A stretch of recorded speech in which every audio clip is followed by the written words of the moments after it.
There we All go. right, we are recording. We have the technology. We have the technology. It's your show, Lance. Okay, thank you, Ron, and thank you everybody for joining us for our update on how we are doing with the Trial Winter Atlas. We are very close. Let's see. The host has disabled participant screen Oh, sharing, oh, oh, oh, oh, oh. so I need to be able to share my Of screen. course, of course, of course. Okay.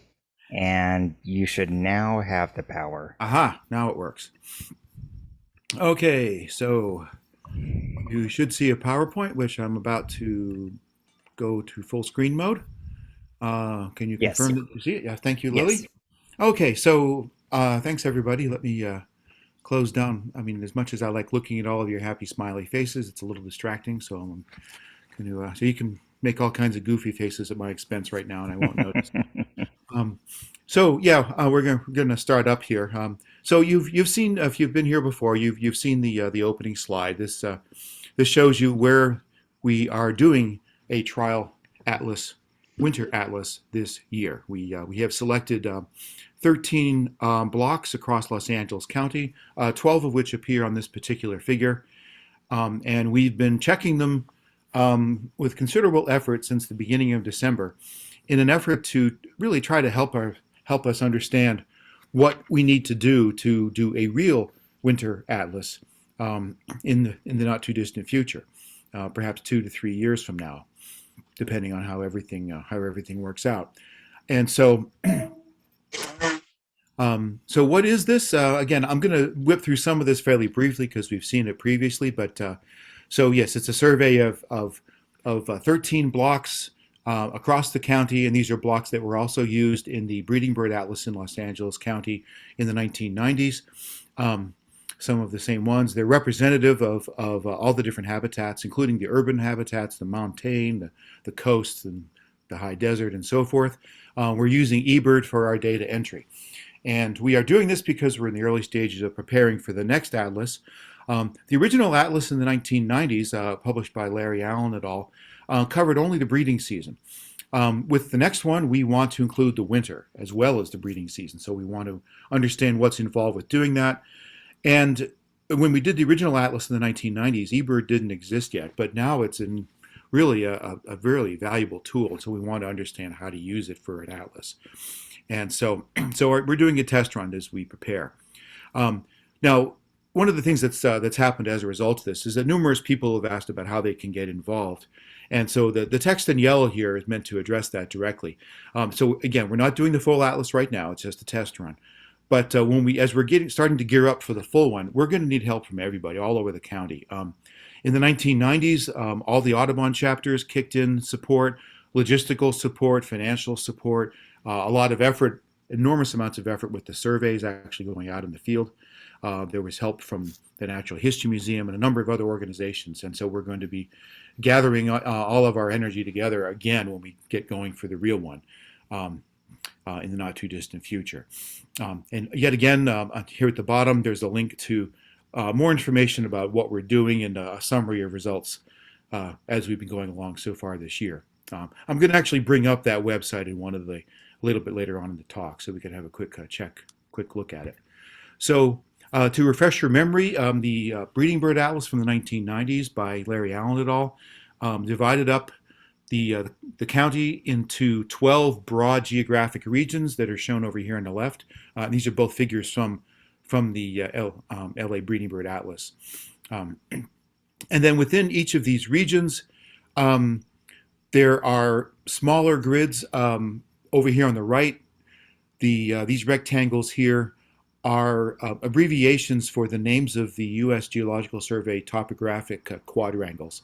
And then each one of those quadrangles was subdivided into 6 rectangles. And there were about 400, I think, and 14 of these across Los Angeles County. And there was an effort in the 1990s to survey every one of those during the breeding season between 1999 and 1995 and 1999, with a little bit of additional work to fill in gaps in the year after that.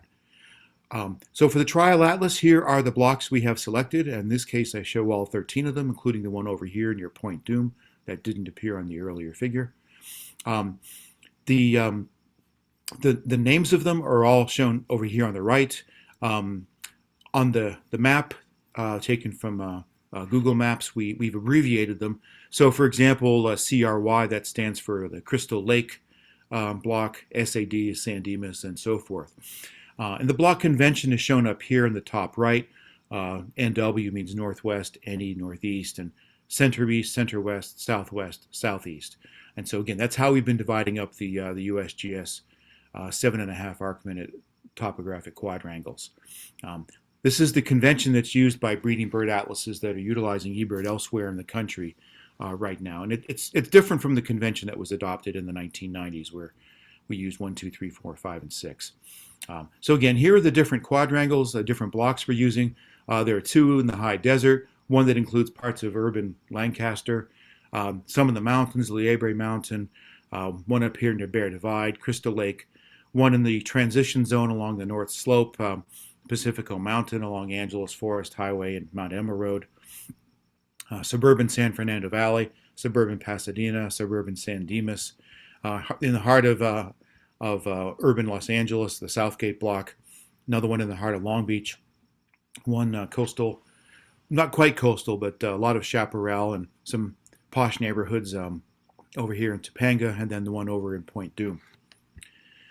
So some of this I've already gone into. I'm not really going to go over this part in a lot of detail. We've already discussed this in previous Zoom presentations.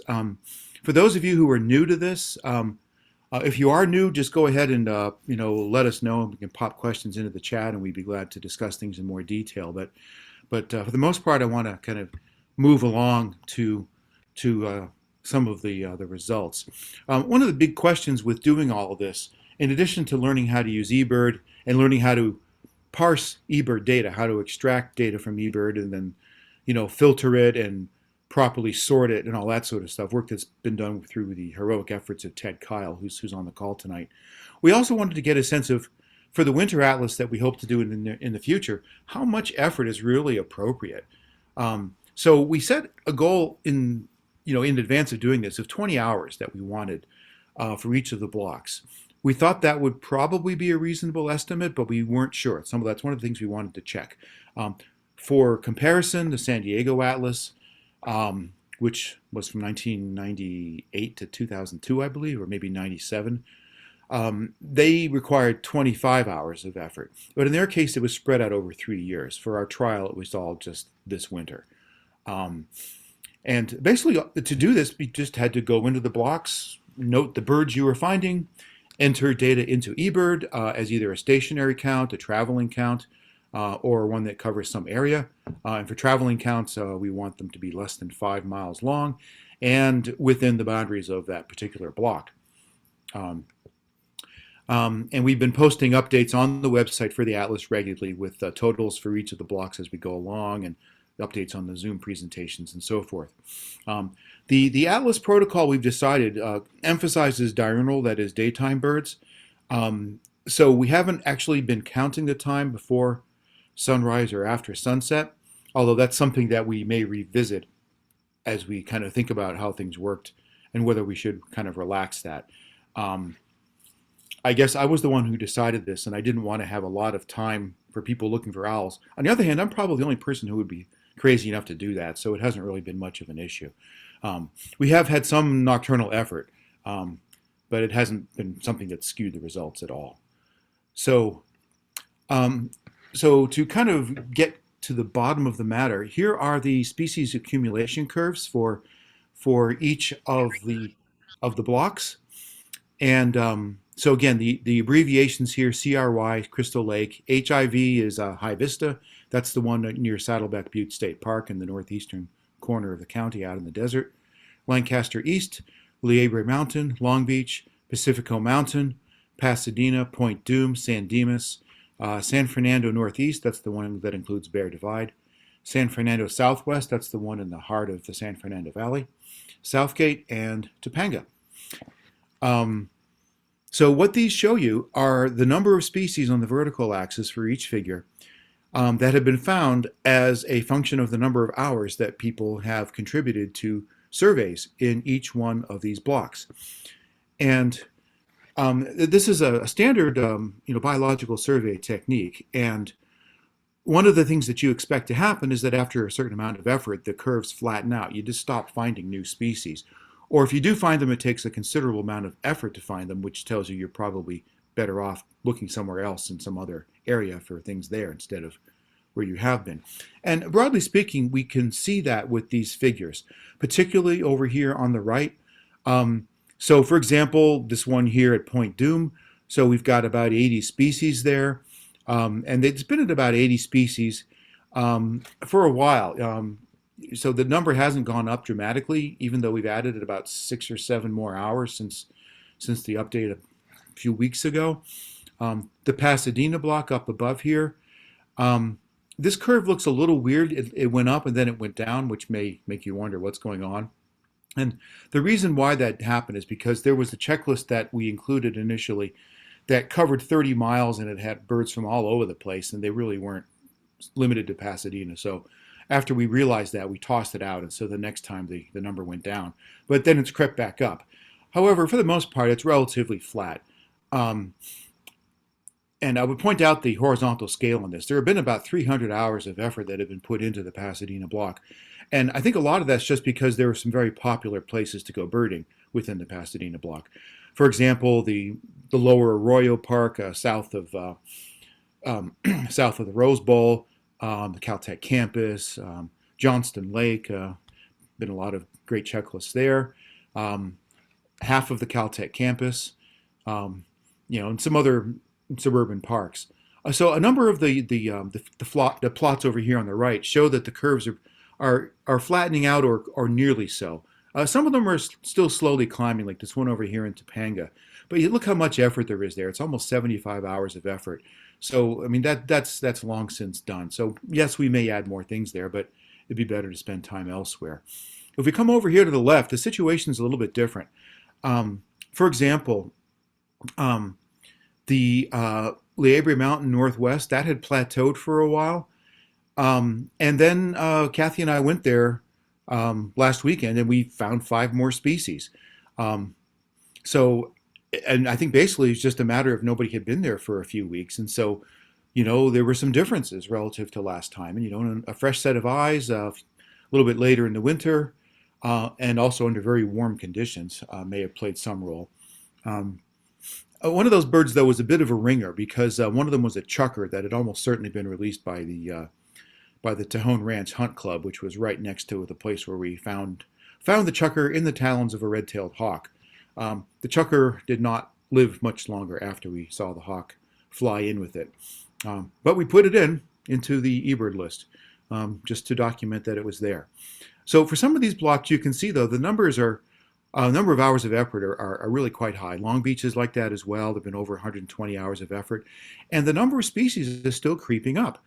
Since our update a month ago, we've actually added like 9 or 10 more species. It's just that it's a great place to go look for birds. And there have been a lot of things there, especially a fair number of rare birds. But broadly speaking, I think what this shows is that for the most part, our idea that 20 hours of effort in the winter would be about right seems to be about right. So, I mean, we're going to discuss this, in more detail, a few of us after this is all done. But I suspect that we're probably going to end up adopting 20 hours for the real atlas when we do it. Looking into this in more detail, so here are the total number of species and the amount of effort in terms of hours and the number of eBird lists for each of the 13 blocks from the most recent data poll that Ted did with data through yesterday versus the one we did about 4 weeks ago. And you can see that so basically, like, for example, if we consider Crystal Lake, in mid-January, there had been 23 eBird lists and 17 hours of effort in 43 species. Well, since then, there are 10 more lists, quite a bit more effort, almost 9 more hours of effort. And that 9 more hours of effort got us another 5 species. So it was great to get those 5 species, but that pretty much tells you that we're at the point where we're basically done. We're at the point of diminishing returns there. We're not going to, even with a lot of effort, we're probably not going to add all that many more species there. And for the most part, I would say I've been very happy with how this has worked out. We've gotten a lot more effort than we anticipated in Pasadena and Long Beach, especially Pasadena. I had no idea that that the Lower Arroyo would be so popular this winter. There a lot of people go there, and but even some of the blocks that initially seemed kind of bleak, like the Pacifico Mountain block, I mean, we still tallied 35 species there. And in the last 4 weeks, we've added 4 species and have added, 9 hours of effort. And so again, that pretty much justifies our thought that 20 hours is probably going to be about right. Um, the two blocks that I've highlighted in red here, the San Fernando Southwest, that's the one in the suburban heart of the San Fernando Valley, and the Southgate block, which is highly urbanized with a number of scattered parks and a little sliver of habitat along the highly channelized part of the Los Angeles River. Both of those haven't quite reached 20 hours yet, especially the Southgate block. Um, However, if you look at the totals here, this for Southgate, for example, 4 weeks ago there had been about 12 hours of effort, and now it's four more, but only one more species has been added. So um, I think finding more species there is probably going to be tough. The principal reason for that is probably because John Feenster and Sarah Bosco have spent a fair bit of time there and they've found everything. Um, but if anybody is really interested and has the urge, we would certainly welcome more effort there. And the San Fernando block, we're almost at 20 hours with that one too. Um, and again, since the last update a few weeks ago, we had 13 hours last time. Now we have 19, and we've added 4 species. So it's similar to the trends you see in some of the other ones, where a fair bit of additional effort is getting you a handful of additional species. So um, at this point, I want to stop this and just to give you a sense of, we're going to switch over to the spreadsheet that Ted sent around earlier today, where it shows some of the same information in this table here. Ron, can you confirm that you're seeing the spreadsheet just so you Yes. know? Yeah. Thank you. And so what this is showing you are in addition to all the effort that we just talked about, here are the species for the blocks. Now, they don't all fit on this particular screen unless I made the font so tiny that you couldn't read it. But this is the list of everything for each of the blocks that we found. In this case, it's each of the blocks that'll fit on this part of the screen. If I scroll over here, you can see the rest of them. So Mark Scheel has very kindly been putting this information on the Atlas website. And so if it isn't there right now, I'm sure that it will probably be available pretty soon, so you can see all of this. So as of this morning, it was updated through February 2nd, about a week ago. It's Um, updated now. I did it about 10 minutes before this webinar started. okay, great. So Mark already did all of this, and so I think because of that, I'm going to stop sharing that, and I'm going to switch over to sharing this. So this is the website for the Trial Atlas. Let's see. Let me try refreshing the screen. And so we're going to scroll down. This is the one that has all the info about it, and there are links to maps and information about protocols and such. And so here we're looking at the results from previous data pulls and from December. Let me come down, down, down.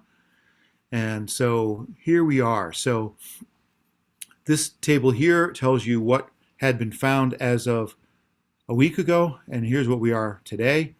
And then if we go down farther, we can see for each of the blocks the lists of all the species. And so, for example, if you were interested in going out this weekend, because the whole effort continues until next Tuesday, the 15th. So if you wanted to go and see if you could find something else, say in Southgate, you can see the list of all 60 species right here that have been found there. And you could use that information to tailor your search, possibly looking for places where maybe there'd be something that isn't on this list. Frankly, I think that would be pretty challenging to do because that's a pretty lengthy list for that particular area. But there are definitely species that we haven't swept up in some of the blocks yet. One of my personal obsessions has been Crystal Lake, where to my embarrassment, we still haven't found a mourning dove. And we finally, just a couple of weeks ago, finally swept up a lesser goldfinch up there. Um, it took quite a few visits before anybody found one. Naresh and I found some, and I see that there have been a couple of other reports. Graham Hamby found some, and I think there was another report as well since then. But there's still things that are probably there that we haven't found. Liebre Mountain, Kathy and I were up there this past weekend, got out of the car and immediately got an Anna's hummingbird. Hadn't seen that yet. We got a Cooper's hawk. So there's still things there. So if you're still interested in going out to look, but I would encourage, if you are interested in looking, checking the Southgate block so we can try to bring that closer to 20 hours, and the San Fernando block, which is currently at 19 hours. So that's where things stand with a number of species. We're doing quite well with all of this. Our goal when we started this was to hit at least 20 hours in all the blocks, and I think at this point we're basically there.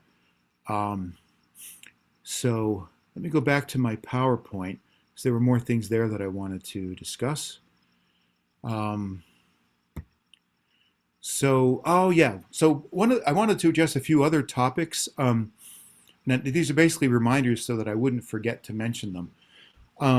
So a question that came up last time was, if you want to go survey a block, how do you see if somebody's already been there? And so Ted very kindly has created KMZ files that are suitable for loading into, oops, that's not what I meant to do, that are suitable for loading into like Google Earth or Google Maps.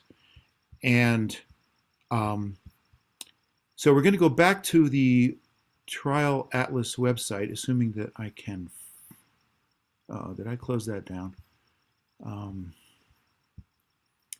Shoot. Not so. Here it is. Let's see. Did that work? Are you guys seeing the website with the list of all the birds? Yes, we Yes. are. Okay. So Ted has been very kindly providing KMZ files, so we could actually plot the locations where people have done surveys. And so this is a representation of that. This is from about a month ago. So if you just take a KMZ file and fiddle with it using Google Earth on your laptop or your computer, it works fine. But we had trouble getting it to work on the website we set up for the whole Atlas effort. So if you look at this, not all of the blocks are actually populated. Like the one here at Topanga doesn't show anything, and similarly for the one in Pasadena and several others. But if we zoom in, say we go here and look at the one in the San Fernando Southwest block. So basically, each one of these circles shows you where somebody had entered an eBird list. So when we get to the real Atlas, I think it's going to be kind of hard to keep up with this, but we wanted to give it a try. So again, there had been a question, I think from William last time, about where people had been and how you could check. And so we've given it a try, but I think we still need to do more work on this. Ted, did you want to say anything else about this? Or Mark? So I could say the reason that it fails is that Google Maps tells me when I try to import the KMZ file, it says that it only will accept an import with less than 2,000 points. Oh, Which is really strange because there's only like 700 some odd checklists right now. I don't quite know why it's giving that error. I tried breaking things up into north and south folders. I wasn't sure if that helped at all. I think it might have helped, but it didn't get rid of the problem. well, I mean, That's really strange. so if we decide to continue this with the real Atlas in the future, maybe the thing to do would be to just get a KMZ file, put it on the website, and allow users who want to delve into this to download it and fiddle with it themselves.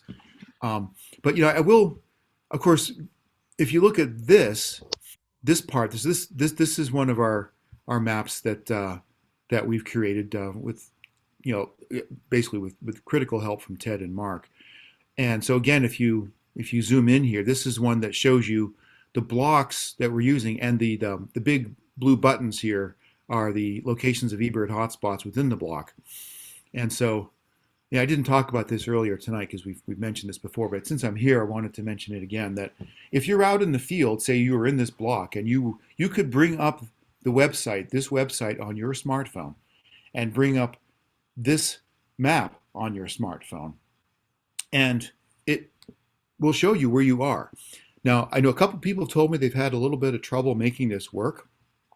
I discovered that when I was fiddling with this on my iPhone, so I had to click on a little button, which on the phone is analogous to this one up here on my laptop. But I had to click on that with my finger. I had to touch it 2 or 3 times before it worked. But then when it did, it really worked. I mean, as long as we had cell phone coverage, we could see really precisely where we were, particularly when we were up near the block boundaries. So it's a really handy tool. Now there are other sophisticated ways you can do this too. You could, for example, on the website, I think someplace here we have the KMZ file for the actual blocks. You could load that onto your phone, the KMZ file itself. And if you have Google Maps on your phone or Google Earth on your phone, you could load that up and then also see where you are using that without dealing with the website. There are also ways you could do this if you're savvy with ArcGIS software. We haven't tried to do that with the Trial Atlas. With the Real Atlas, we're probably going to utilize that to some extent, but we haven't tried doing it here yet. Okay, so let me get back to what I was going to do. So we'll get back to the PowerPoint. And again, another point I wanted to make is this one here at the bottom. People have asked, well, so we're doing all this effort for the Trial Atlas, what's going to happen to it? So not only is it helping inform us or guide us in the protocols that we're going to adopt for the Real Atlas in terms of the level of effort and figuring out a lot of the logistics and identifying some of the trouble spots and all that sort of thing. But I think we're going to have a short discussion of this in the Real Atlas itself. At the moment, we haven't talked about whether that's going to be a hard copy book again, something online, or both. But we're going to have some discussion of the Trial Atlas, and I would anticipate that we'll have some of the figures in there and some of the tables we've been showing in that publication, whatever form it takes. So one of the things we discussed last time that I want to reiterate is that it is now far enough into the year that there are a number of species that are breeding. So here's a partial list. This is by no means a complete list, but hummingbirds are nesting. I've been tracking 2 Allen's hummingbird nests at JPL for the last couple of weeks. Both of them have females incubating right now. Great blue herons and double-crested cormorants are nesting, and if you go to Leg Lake, you can see the nests. Great horned owls are almost certainly nesting. They were hooting up a storm in my neighborhood in December and January. Now they've gone really quiet, so that is probably a sign that they're on a nest. Hutton's vireos are singing. Both thrashers are singing. Towhees could be nesting by now. There are numerous other ones that could be too, but these are just some of the representative ones that I pulled together quickly for the talk tonight. So one of the things that we're saying with all this is that if you're out and you're atlasing, or if you're just e-birding in general, because we know Los Angeles County is the most heavily e-birded county in the whole country, and you detect evidence of breeding, please go ahead and put that into your e-bird list. It'll make your records even more valuable than they already are. And so to give a sense of what we mean by that, I am going to give an example. So let's see, if we share the screen and we go back to this. So this is our website. And instead of doing the Bird Atlas, we're going to go to eBird. All right. Ron, could you confirm that you now see eBird? Yep, eBird's up. Okay. So here's what we mean. I'm going to put in a phony eBird list. And let's see. Now, I'll do this the kind of the slow and kludgy way, but so we're going to kind of do it from first principles here. We'll zoom in, and I'm going to pick a spot, and I'm going to put in a bird, and then I'm going to show you the breeding codes as I do that, so you can see what that means. So imagine, for example, that we were here at Hahamungna Watershed Park. And we wanted to put in an eBird list. So let's say we were doing that for right now. And so let's see, it's right. 1930. Yes, I use 24-hour times. That's one of the results of being an astronomer.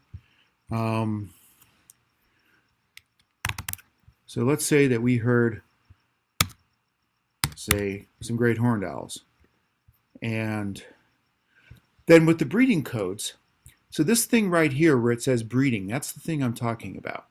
And so let's say that these birds were both vocalizing and they were doing what's known as a duet. So you were hearing them go hoo, hoo, hoo, hoo.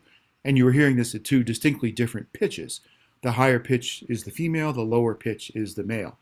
And so here are the different codes that eBird provides, and these are also standardized codes that are used in breeding bird atlases around the country for that type of observation. And so you think, okay, what could this be? Well, clearly these are singing birds. For great horned owl, that is in fact their song. But I think we can go higher up. So actually, before I say that, let me just say that from bottom to top is roughly the order of increasing evidence for breeding. As you go to the bottom, it's possible, for example, H means the bird's in appropriate habitat, but that's not like confirmed evidence that it's breeding.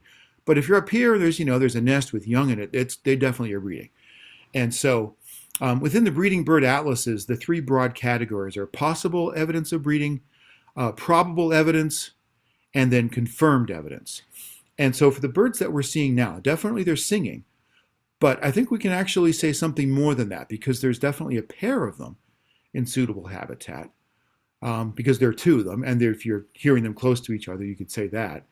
One of the other questions, and if Kimball is here, or maybe Ted, you guys have experience with this more so than I do, whether you would consider great horned owls duetting sufficiently strong evidence that we could call it courtship. So I know, Ted, you're here. What do you think? Would you consider that courtship? I guess to me that's pair. Okay, you would say pair. Is Kimball here by any chance, or maybe Larry Allen?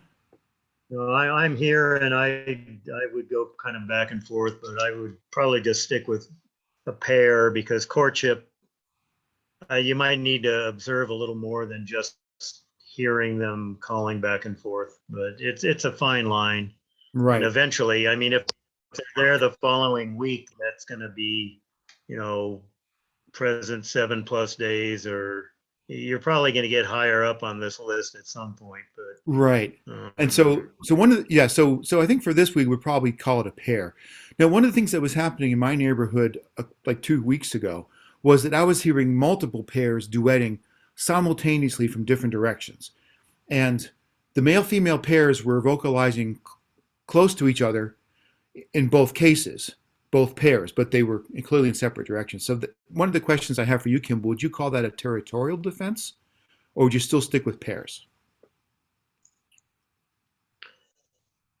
Oh, yeah, again, either way, probably still stick with pairs. And I've always wondered why they use 7+ for multiple singing birds, because it's birds with huge territories. You're very likely to get 7+ singing birds from one spot. That seems a little odd. It seems skewed more toward birds with really small territories. But yeah, I think all of those are kind of equal. Also, even though that goes up the list here, I think they're all pretty much equal in terms of possible or probable breeding. None of them are confirmed, so it really doesn't matter which one you pick. So that was something I was going to comment on. Is thankfully from multiple up from the examples that you were giving, those are all probable. Yeah, they're probable. Actually, in the breeding bird atlas in Maine, where I've been contributing, they're considering the singing bird in the same place for at least a week also to be probable evidence. So these are some of the issues that as we organize the next breeding bird atlas, we're going to have to sort out and I think adopt specific definitions so that we can tell everybody who's contributing what this really means. But for now, if we were just doing this, we'll call it a pair. And then in this case, I'm going to say, yes, it's a complete list. And I'm going to erase this after I submit it. And yes, I'm going to confirm this was it. And then I'm submitting it. So I just wanted to go through an example so that everybody would see what that's all about. So back to the PowerPoint. And we're almost done here. We have just a little bit more, and then we're going to open it up for questions. So I think the final thing that I wanted to go into is, having done this now for just over 2 months, what sorts of things have we learned? So I mentioned that I think we've confirmed that 20 hours seems reasonable. We can go over this in more detail. We may fine tune it for the deserts, may not require quite that much, but that seems to have been pretty effective. eBird has been utterly invaluable. It does, however, bring some headaches with it, like really long checklists that go for much more than 5 miles, or the eBird hotspots cause headaches in some cases, especially if they're very close to the edges of blocks. Learning how to extract the eBird data has been utterly invaluable. Thank you, Ted. Thank you. And also Mark for putting this up on the website every week. It's been great, so we can really see. One thing that I haven't done as much as I had hoped was to put emails on the listserv as frequently as I had planned. I'm going to do that again at least one more time, but that's something that when we actually do this, we'll have to have somebody whose professional schedule is not quite as hectic as mine who actually does that. The feedback that all of you have been providing to us has been quite helpful, and so I'm hoping we'll hear more of that in a couple minutes when I wrap this up. Let's see. Some of the winter blocks were very easy to finish because they have lots of popular places. Long Beach and Pasadena are good examples. Some of the other more remote ones, we had to really make an effort to go there. Pacifico Mountain, Liebre Mountain, High Vista, Crystal Lake, the one that includes Bear Divide. They required special effort. It also turns out, in terms of people were worried about duplicating effort by going to the same place as others had been. And naturally, I can see why one might be concerned about that. But one of the things we've discovered is that actually worked quite effectively and got us more species, particularly if the people who went back went on a different date. Again and again, we saw that places that had already been covered 2 or 3 times, if somebody went there again 3 weeks later, they found more birds. That happened with Kathy and me in the Liebre Mountain block. It happened on the Pacifico Mountain block, where everybody went to that beautiful little patch of intact habitat with the Joshua trees and the pinyon pines and kept finding more species. I would also say that the surveys that we've done this winter, given that they covered a representative sample of habitats across the county, I think are going to give us a pretty good sense of what we can expect when we do the real atlas. So again, these are some of the lessons from all this that have popped into my head while we've been doing this. I'm sure there are numerous other ones, and we'd be glad to hear your thoughts about this. But before I wrap this up, I do want to thank everybody who's helped in all the different ways. Everybody who's gone out and done surveys, and and everybody who will do so for the next several days until the 15th. And Ted and Mark and Kimball and everybody for helping to organize this. The final thought I want to leave you with is that there are some really beautiful parts of Los Angeles County in the winter that I'm really glad I started to explore. This one in particular, on January 29th, Naresh and I hiked all the way up to the top of South Mount Hawkins in the Crystal Lake area. And nobody had covered the habitat, and it goes up to almost 8,000 feet. And so we trekked all the way up there, and, we were rewarded with stunning views like this. In all directions for hours. So that of course is Mount Baldy that Naresh is looking at over there. And along the way, we managed to get Clark's Nutcracker, although it took a 10-mile hike and several hours of effort to find it. In addition to 4 other species we added up there that day. So I think with that, I will stop the share and open things up for questions and comments. Well, first comment is thank you very much, Lance. You thanked a lot of people, and everyone put in great amount of effort, but thank you very much for spearheading this for us. We really appreciate it. Okay, yeah, that's a really great point, Kimball. Basically saying that we didn't have any really big freshwater lakes, and we had only a little bit of ocean, so of coast. So, um, although we didn't have any large freshwater lakes, let me go back to sharing the screen here for a sec. Um, let's see if I can find this block, this one. So if we look at the Pasadena block, which is this one right here, we still got a decent number of water birds, geese and ducks and so forth. Some sandpipers, a fair number of gulls, some egrets, herons. Um, so I suspect some of that was at Johnston Lake. Um, Susan, Frank, and you guys have been there a lot. Is that the place where a lot of these turned up in Pasadena, or were they showing up someplace else too? Could you comment on that, please? Some of them showed up at Johnson Lake. It's a pretty small little body of water, and so there's other spots that might be along the arroyo there, But I mean, some of these especially the ducks. herons and stuff. I'm just thinking about all these ducks. Ring-necked ruddy, shoveler, widgeon. Um, but you're right. If we had blocks that included, for example, Benelli. I mean, the San Dimas block does not actually include Benelli. It was intentionally chosen so that it's just west of it. But it did include some ponds at some public parks and a cemetery. And there were also some things that were recorded there because they were flying over, possibly going to and from Benelli. The osprey that Kathy and I got there, we heard it calling, and it wasn't very far from the reservoir. The Canada geese that were recorded at the San Dimas block, there was a flock of about 75 of those on Sunday that flew right over us while we were in the park in Glendora. So maybe they were going to and from. But you're right. Yeah, if we had, blocks that were, say, in Playa del Rey or, Castaic Lagoon, Coya Lake, and so forth. Yeah, there would be some differences. But again, part of what happened, of course, was that we intentionally chose many of the blocks so that they would cover places that don't normally get a lot of attention.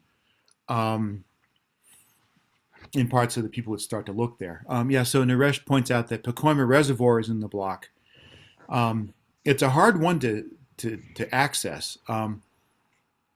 It's not clear that you can even see it from the road near Bear Divide. I think for the real atlas, we would probably want to find a way to get permission to go in there. And it's not open to the public.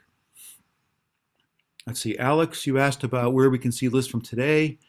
So Mark posted that. I think I just showed that a short time ago. Emily's question about the order of the species, does that correspond to when they were found? No. The species in each of the lists for each of the block, they are in taxonomic order. Let's see, Frank, you had your hand raised. Is there another comment or question? Yeah, I mean, I was thinking about some of the maps. I think it would be really fantastic help to have a habitat layer that could be in the maps, so you could see what the various habitat distributions, so you could divide up your effort to be sure to cover all the different habitats within a given region. And I'm sure that's available through some GIS layers that could fit in on Google Earth. That is a really great suggestion. Thank you. Alex? So that's real quick. So that's probably not something that would be great to be on Google Earth specifically, but as static maps, it would be fine. Because if we're running into issues where, especially with Google Maps, the 700 points is overloading it, I think for Google Earth might not be as useful, but for static maps, I think it'd be very useful. At least you could see, where your location is, what habitats are nearby would be helpful. Yeah, I mean, to some extent, if you zoom in enough, you can see that. Just looking, as Kimball pointed out, just by looking with Google Earth, that's how we realized that there was all this open grassland habitat on Liebre Mountain, which we checked. All right, Alex. Yeah, please unmute yourself. Oh yeah. I was just wondering if for the real atlas, would there be more importance for nocturnal birds? There would be a more concerted effort, yes. Um, with just about every bird atlas that I've heard of, owls and poor wills and other nocturnal birds, with the possible exception of things like killdeer, tend to be grossly underrepresented in the survey efforts. And it's not surprising. A lot of people don't want to go outside at night, or maybe it's cold, or they're not too happy about being out in the dark, and you've got safety issues to deal with. But I mean, for the previous LA County Atlas, the summer after the main part of the atlas concluded, there was a concerted effort by a small number of us to do quite a bit of owling at least in the San Gabriel Mountains, and I know Larry Allen did a lot in urban parts of Los Angeles to cover many of the gaps. But there were a lot of gaps we were never able to plug. It was just there just weren't enough of us. So that would be something we definitely want to do. Is there a role for recording, nocturnal recordings in this? Well, it's interesting you asked that. So I don't know if that was ever an issue with the previous atlas, but so as I've been mentioning, I've been helping with the main atlases, both the winter atlas and the breeding atlas, and I asked the organizers there about that when I was there last summer. And as I told them, I have a couple of sound loggers, automatic recording units, and I said, well, if I put one of these in some place and just listen to the recordings, would that be countable? And they said, yes, we would be very happy to have that. It meant that I had to go and listen to the recordings, but yeah, I did that, and that helped me finish off a couple of blocks. I don't know, Kimball, do you have any thoughts on that?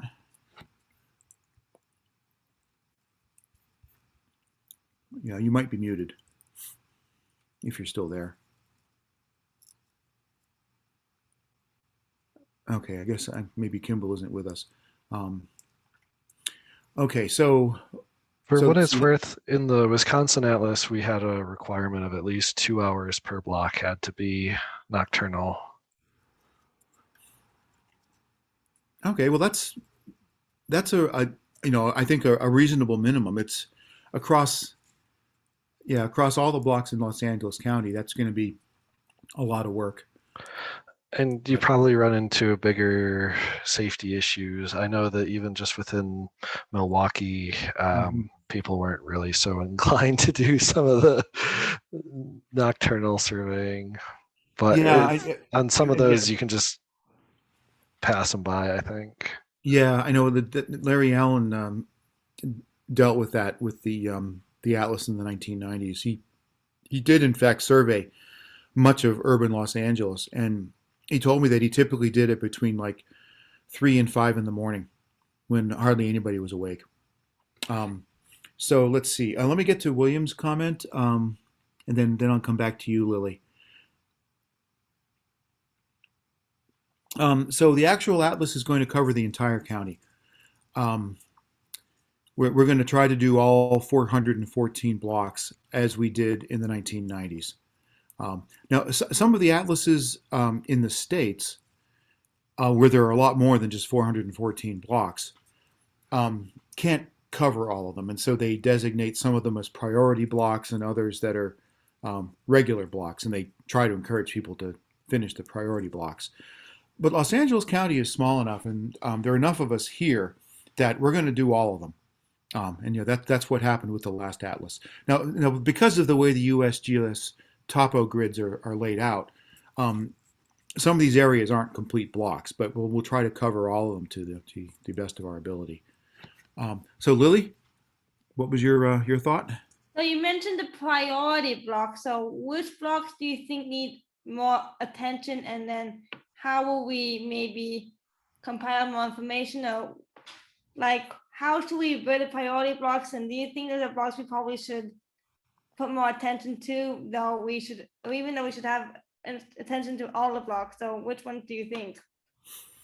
So for the remaining short section of the winter atlas, the higher priority ones would be the two that don't have 20 hours yet. which would be the San Fernando Southwest, which is at 19 hours of effort, and the Southgate block, which is at about 16 hours. For the real atlas, I think a pattern will probably emerge very quickly, where certain blocks for both the winter and breeding part of the year. But let's just start with the winter to keep it simple. Well, there are certain blocks that will probably just finish very easily because they're popular, like the Pasadena block this winter. And then there are other ones where probably it's going to be a struggle to get people to go there. And so the ones where people aren't going there are going to be things where we would want to put the effort. We haven't talked about, that is those of us who have done the organization for the trial effort this winter, we haven't talked about whether there are going to be priority blocks at all for the full atlas later. My suspicion is that there won't be. But there could be situations where we might want to, depending on certain species. For example, in some of the state atlases, some of the blocks there are priority blocks because there are particular species of concern that are within them and they want someone to check the status. In my home state of Maine, for example, some of the blocks where there have been nesting records for sandhill cranes or purple martins have been of particular interest. So I don't know if there would be some interest in adopting a protocol like that here or not. For example, we might be especially interested in tricolored blackbirds, where the population is just absolutely plummeting right now. I'm not sure there are even any places left in the county where they nest, but that's something we need to discuss. We haven't gotten that far yet. I think some of the confusion was on the concept of priority blocks. So for LA, they probably wouldn't do any priority blocks due to the size, since you can just, of those topographic maps, you can split all those into 6 and it's a small enough county that you can cover all of them. But for say like Maine, and I don't know what the number is of blocks for Maine, but for Wisconsin, it was something like 1,283 blocks that were priority blocks. So we specifically designated the center east block, I think, as priority blocks. And then we also had some other specialty blocks, because trying to do, over 6,000 blocks, even over the course of 5 years, is just not feasible. Yeah, and you're right. It's directly analogous in Maine. They have just over 4,000 blocks there. I think about 4,200 across the whole state, and 990 something of them are either a priority block or a specialty block. They welcome effort in all the blocks, but they particularly want people to concentrate on the priority blocks. So again, I think that LA County is probably small enough with only 414 blocks and with a very large pool of very skilled and knowledgeable and energetic birders. I'm quite confident we can do this. We did it in the 1990s when there were fewer of us and communication was more difficult and there was no eBird.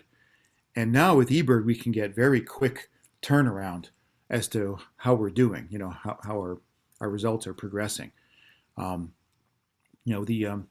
Cornell lab for the Breeding Atlas has a dedicated portal. And when you enter things, at least in the main Breeding Bird Atlas, it updates basically every 24 hours if somebody's entered something within those 24 hours. And so when I was there last summer, I could quickly assess how the priority blocks that I was trying to complete, how that was going. In the 1990s, everybody was writing things down on cards and mailing them in, and it was a very, very different situation, and we didn't know anywhere nearly as quickly where the weak spots were, the vacant spots were, as we would, with the next atlas. Do we have other feedback? I guess not. I don't see anyone else popping up. Okay, well, so thanks again, everybody, for tuning in and for all of your thoughts and all of your comments and questions. Again, we're going to do a wrap-up email after the 15th. So, I'll be saying some of these things I just said here tonight, but if we have changes to the number of hours, and I'm sure we will, certainly in Long Beach and Pasadena, there'll be probably another 30 or 40 hours of effort. Maybe even some more species. We'll tally it. Sound that sounds great. Thank you very much, Lance. We appreciate all your effort, and to everyone else who is involved, Ted and Mark. Please go to our website at ellieburgers.org and click on the Science tab, and you can get all the information, latest information on the Bird Atlas. And anything else? Okay, Alex, thank you for your comment about barn owls. Yes. So that was an issue in the San Dimas block. Kathy and I were hoping to find one there, and she finally heard one night when it was screeching right outside her house. So one of the things you could try doing for the Pasadena block, if you happen to live in the Pasadena block, leave your windows open tonight, and maybe for the next several nights when it's going to be pretty warm. Maybe you'll hear one. We'd be happy to count it. Absolutely. Absolutely. All right. Well, thank you all very much for all your effort and going out to the blocks. We appreciate it. All right. Thanks a lot, everybody. All right. Take care. Thank you. All right. Good night. Good night, everyone.